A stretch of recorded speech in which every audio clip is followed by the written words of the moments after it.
देखिए, भारतीय जनता पार्टी बौखलाई हुई है। उसका कारण है, राजस्थान में कांग्रेस की सरकार ने महंगाई राहत शिविर लगाए, जहां चीफ मिनिस्टर गए वहां हजारों की तादाद में लोग इकट्ठा हुए। कांग्रेस का कोई भी नेता, एमएलए, एक्स मिनिस्टर, कहीं भी जाता है तो वहाँ भीड़ इकट्ठी हो रही है। लोगों की जबान पर कांग्रेस की योजनाएं हैं। जब रोडवेज की बस में नौजवान बैठता है तो उसकी आंख में चमक होती है, क्योंकि वो फ्री में एग्जाम देने के लिए वहाँ पहुँच जाता है। अब उसकी जेब में पैसे नहीं होंगे तो भी वो एग्जाम देने के लिए एग्जाम सेंटर पर पहुँच जाएगा और वापस जाएगा रोडवेज की बस में बैठकर, तो फ्री में गाँव में पहुँचेगा। महिलाएं जब रोडवेज की बस में बैठती है तो आंख में चमक होती है। 50% किराया उसका कम है, आधा किराया लेते हैं। बच्चियों के लिए, महिलाओं के लिए सैनिटरी पैड फ्री हो गए पूरे राजस्थान में। अब कोई गरीब महिला को, बच्ची को घबराने की जरूरत नहीं है, क्योंकि कांग्रेस परिवार की सदस्य हैं हर राजस्थान का व्यक्ति। आप बात करते हो 10 लाख रुपए तक का दुर्घटना बीमा फ्री है। यदि किसी की भगवान ना करे डेथ हो, एक्सीडेंट में डेथ हो जाए तो दुर्घटना बीमा 10 लाख रुपए कर दिया। पहले 5 लाख दे रहे थे हम, वो 10 लाख कर दिया। पहला राज्य है राजस्थान। 25 लाख तक का प्राइवेट अस्पताल में इलाज फ्री है। आपको इलाज फ्री होने वालों की संख्या, जब मैं मीटिंग लेता हूं, लोगों से बात करता हूं, तो लोग हाथ खड़ा करके धन्यवाद देते हैं और कहते हैं साहब ये आपकी बहुत अच्छी योजना है। बीजेपी तो ओपन धमकी दे रही है जनता को कि हम जीते तो ये सारी योजनाएं बंद कर देंगे। 100 यूनिट तक बिजली फ्री हो गई। आप खुद इस बात को जानते हैं, 200 यूनिट तक कोई टैक्स नहीं लगता बिजली के ऊपर। किसान की 2000 यूनिट तक बिजली फ्री हो गई। 1 करोड़ लोगों को मिनिमम 1000 रुपये पेंशन कर दी है अब हमने। राजस्थान पहला राज्य है जहां बुजुर्ग, विकलांग, विधवा पेंशन देते हैं। पालन आहार योजना में बच्चों के पैसे बढ़ा दिए।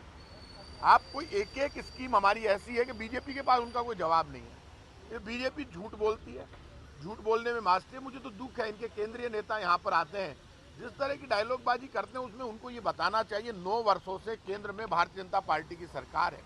पेट्रोल, डीजल और गैस सिलेंडर की महंगाई के लिए वो जिम्मेदार है। टमाटर, केंद्र सरकार का डिपार्टमेंट 80 रुपए किलो में बेचने के लिए घूम रहा है। इसलिए घूम रहा है कि महंगाई के लिए जिम्मेदार केंद्र सरकार है। तो महंगाई तो केंद्र सरकार की नीतियों से हुई है।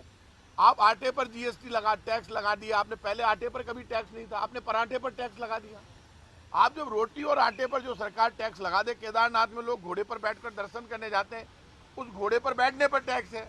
आप पता कर लेना, मैं झूठ बोल रहा हूं तो ये ना तो भगवान राम के सगे ना बजरंगबली के। कर्नाटक का चुनाव हुआ, अब बजरंगबली का नाम लेना छोड़ दिया, क्योंकि बजरंगबली की जय लगाकर इन्होंने कहा वोट दो। वोट दिया नहीं लोगों ने।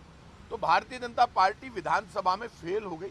राजस्थान की विधानसभा में बीजेपी टेबल नहीं कर पा रही। जो आरोप भारतीय जनता पार्टी ने विधानसभा के बाहर लगाए पिछले 6 महीने में, वो सब आरोप अब उनको विधानसभा में लगाने चाहिए कांग्रेस की सरकार पर।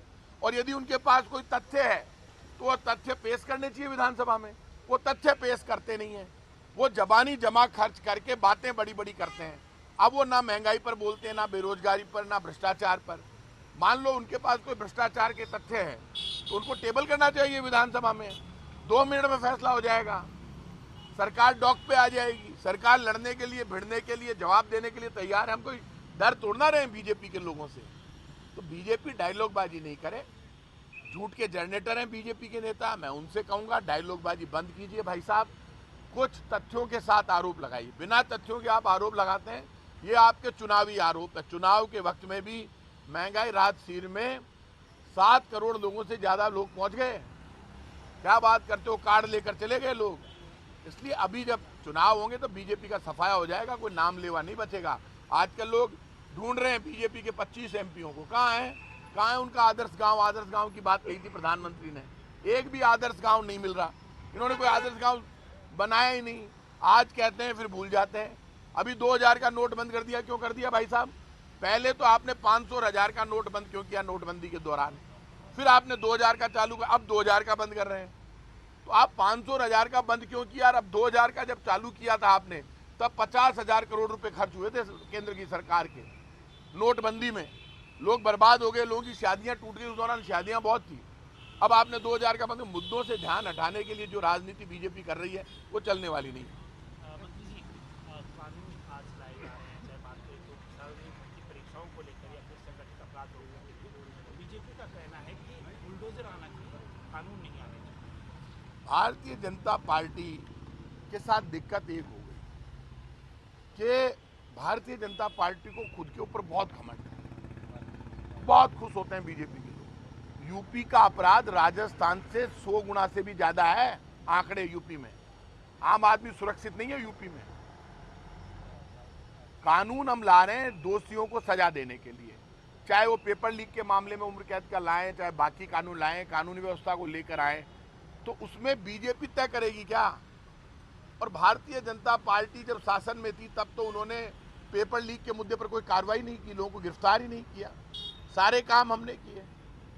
जयपुर में जो बम ब्लास्ट हुआ उस वक्त बीजेपी की सरकार थी और सारे आरोप हमारे ऊपर लगा दिए। चालान उन्होंने पेश किया, कमजोर चालान पेश किया। ढंग से केस बनाते तो बम ब्लास्ट के दोषी नहीं छूटते। लोगों में माहौल बना दिया और धरने प्रदर्शन किए। मैंने कहा भाई साहब, सरकार तो वसुंधरा जी की थी, बम ब्लास्ट जब हुआ सोनिया गांधी जी आई थी और सब लोग उसमें गए थे। यही अशोक गहलोत जी, सचिन पायलट जी, हम तमाम लोग उनके साथ गए थे हॉस्पिटल में सबसे मिलने के लिए। इसलिए ये बातें करना बीजेपी को एक बात समझ लेनी चाहिए, अब बीजेपी का झूठ फरेब और धोखा चलने वाला नहीं है।